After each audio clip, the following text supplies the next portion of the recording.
Well, thank you, Senator Baldwin, for your steadfast leadership in that introduction. And Congresswoman Moore, thank you for hosting us in your district. Mr. Mayor, thank you for hosting us in your city.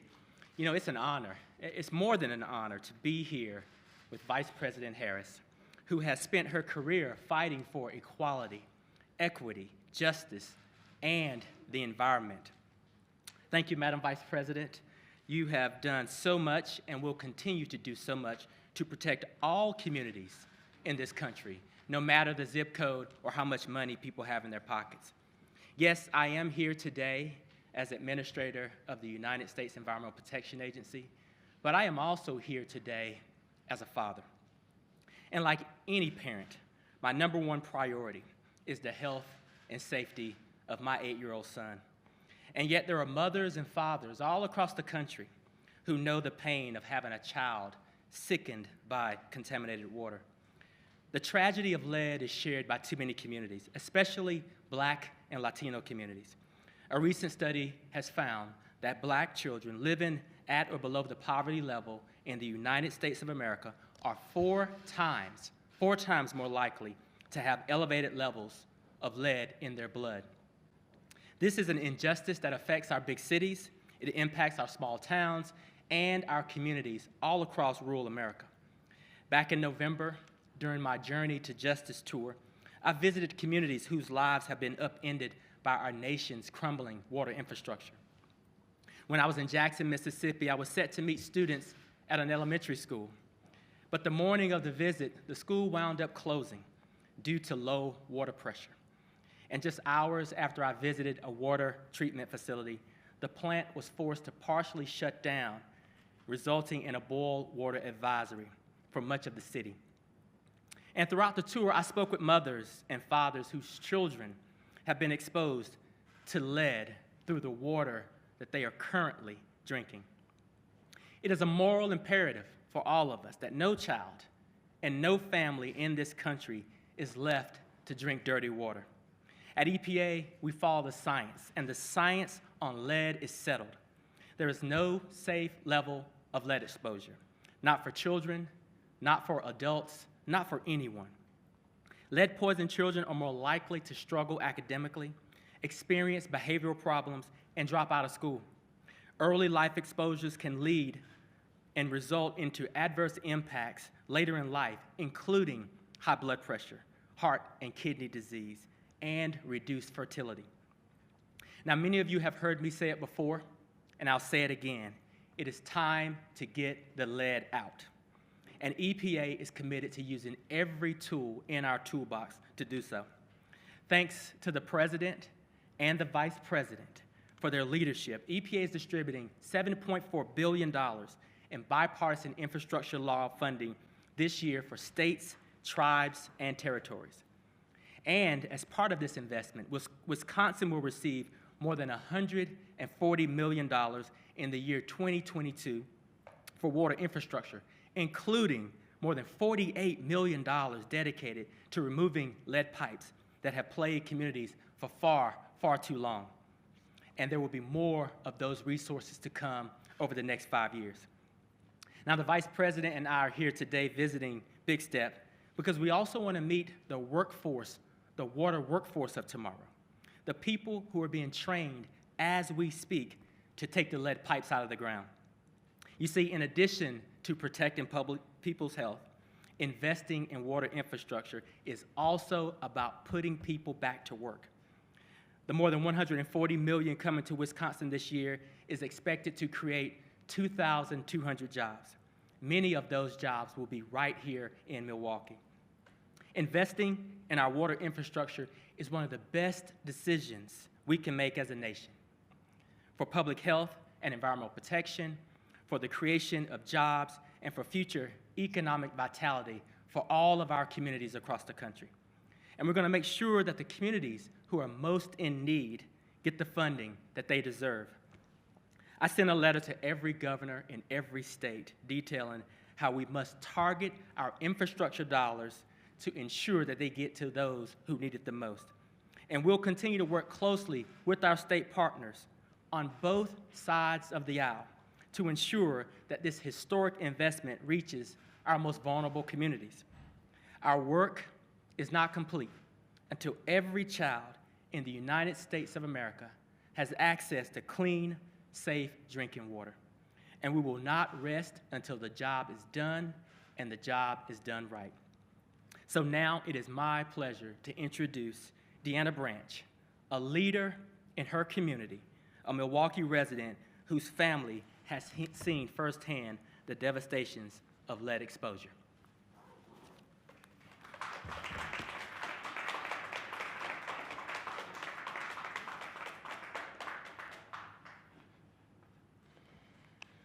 I wasn't trying to go into details today about why this is such an honor for me, but I'm just going to speak from my heart. 2 years ago, I was told that I was going to be on dialysis for the rest of my life, that I will never walk again. I had a voice box I had to get removed. They told my family to prepare me for a home care and to be taken care of by a caregiver for the rest of my life, but I'm here, I'm standing, I'm talking, I have my voice back, I'm breathing on my own, and I'm able to share my story, Aiden's story, with the world. I don't know how I can explain this, only God can explain this, but I defied all odds, and so did Aiden. And that's the reason I'm here today, is to share Aiden's story. And I'm honored that I'm able to walk here, to breathe, and to be able to speak and tell his story to the world. And this is just an honor for me and for him, and I'm just so happy to be here right now. Super Aiden, the lead-free superhero, now flies all over Milwaukee, teaching children how to fight the evil lead monster by eating healthy, green leafy vegetables, washing their hands and staying away from lead paint, and only drinking lead-free water. That was an excerpt from my book that Aiden and I created. It's a children's book to help spread lead awareness and to help keep kids lead-free. I did not know how serious of a problem lead exposure was until being personally impacted and facing the reality of its seriousness when Aiden was hospitalized not once but twice. And I am not alone. Too many moms are going through the same thing that I went through. And too many little boys and girls are going through what Aiden went through. This is an issue that is impacting families and communities, and disproportionately communities of color, here in Milwaukee and across the nation.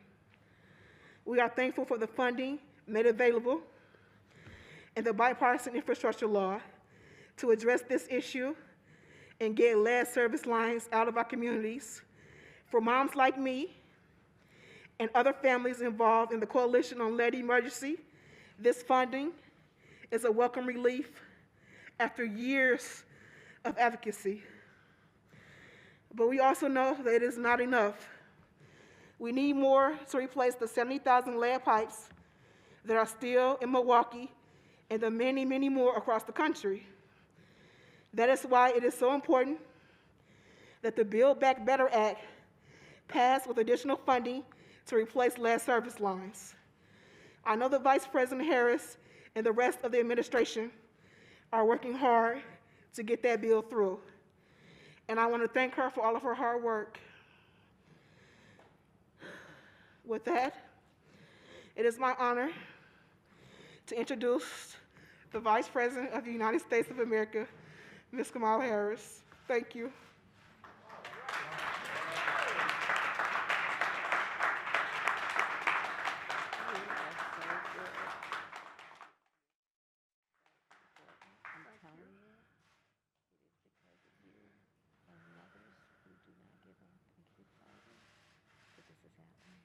Thank you.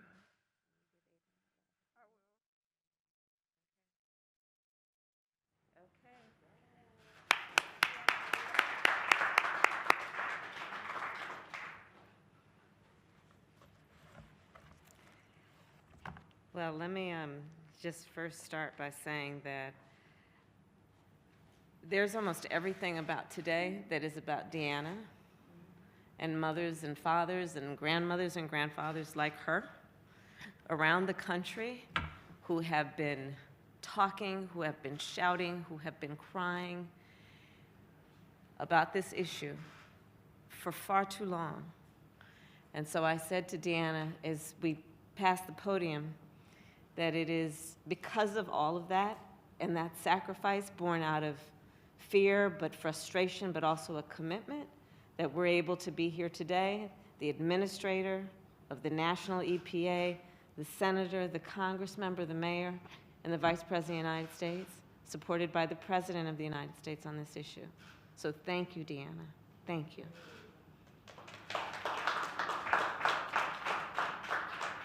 Administrator Regan, I want to thank you. We have been working on this issue since our administration started. Your role of leadership has been extraordinary, and I look forward to continuing as we travel to talk about the importance of this issue. Senator Tammy Baldwin, you and I served together for my 4 years in the Senate. I know what a leader you have been on this issue, and I can tell you, as is the case with Gwen Moore, who I've also worked with over those years, that in these two, Wisconsin has extraordinary leaders who I see when the cameras are on and when the cameras are off. And in both places, they are always fighting for the people of Wisconsin. So it is an honor and a joy to be with both of you today. And to be back in Wisconsin, back in Milwaukee with both of you, because you are usually my chaperones through the state. Mayor, thank you. You know, what the mayor spoke to really does highlight where lead pipes becomes an intersection of so many other issues. Because this is an issue that is about public health. This is an issue that is about education. This is an issue that is about environmental justice. This is an issue that is about the beauty and importance and strength of our labor unions and their apprenticeship programs. This is an issue that is about growing a middle class, as the mayor said, because it is about developing the skills to do the work that must be done to strengthen the United States of America and our infrastructure. All of these issues intersect around this issue of lead pipes. And then combine on top of that, as has been said, the moral imperative that we have to finally take this issue seriously, not as a matter of concern, but as a matter of action. And so that is what today represents. That is what the bipartisan infrastructure law represents, which is a moment where we will finally take action on an issue that has impacted our babies, the babies of a community, our collective children, an issue that has impacted seniors who at that stage of life are particularly vulnerable to toxins, which is what we are talking about when we're talking about lead pipes. That's what we're talking about when we're talking about lead paint. Those substances that can hurt people, potentially permanently. We spoke with the doctors who are here today. We spoke with community leaders, and the bottom line is that eliminating lead exposure in our nation must be among our nation's highest priorities. Why? Well, millions of people in America are exposed to lead every day. There are up to 10 million households in America and 400,000 schools and child care facilities that have lead. In Wisconsin, as has been said, lead service lines, it is estimated, are in at least 170,000 homes, schools, and businesses. Those are places where children and people work and live. And it is a particular issue, which is why this is also an environmental justice issue, in rural communities, in poor communities, and communities of color. So let's think about what this means. Our children are going to school where they are potentially drinking lead-infused, poisonous water out of water fountains. What does this mean? It means that our children are sleeping in bedrooms that are coated with lead paint. What does this mean for America? Well, 50% is estimated. 50% at least, half of children under the age of 6 in America are exposed to lead or are at risk. This is a profound issue. And as for adults, exposure to lead can result in increased blood pressure and a decreased kidney function. In our children, irreparable damage to the body and the brain. So when we think about this at the level of detail, with which any parent or any community member should care. We know, again, this is an issue that we should, as a nation, commit to ending. Because as the administrator said, the only solution here is to get rid of lead in our pipes, in our paint, and the exposure that our children and our families are currently enduring. In Wisconsin in particular, there are people like Deanna, there are people like the Congresswoman, the mayor, the senator, who have been talking about this forever, and it is critically important to emphasize the role and the responsibility that community leaders have taken on, which has given the fuel. You know, we talk about outside-inside activism and work.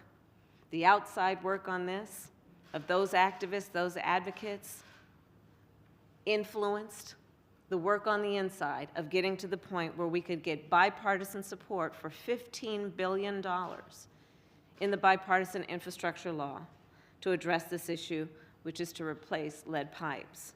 City leaders, well, again, you have the elected leaders here who have been national leaders on this issue, not only for Wisconsin, but for places around the country, communities around the country, who have been advocating for removal of lead pipes here. In Milwaukee, it is believed that I guess there have been over 4,000 lead pipes so far that have been removed because of the actions and the activism of the leaders here, and in particular, the leaders in our labor unions, the plumbers, pipe fitters, the two leaders, the men that we met earlier, who are doing the hard, the highly skilled work of removing lead pipes. So last month we released the Biden-Harris Lead Pipe and Paint Action Plan, and the goal is to remove and replace all lead pipes over the next 10 years. It will invest $15 billion nationally in this effort, and here in Wisconsin, as has been said, $48 million will be dedicated in the year 2022. These investments will create good union jobs. These investments will address the needs of our children. These investments will result in improved public health, the creation of more jobs, the infusion of support for important apprenticeship programs, and it is just simply the right thing to do. Long overdue, but the right thing to do. I said earlier, and I'll close with this, a day in the life of a child is a very long time. We are long overdue to get this done, and we will get this done, and generations of Americans will forever benefit because of the work that is happening right here in Milwaukee. Thank you all.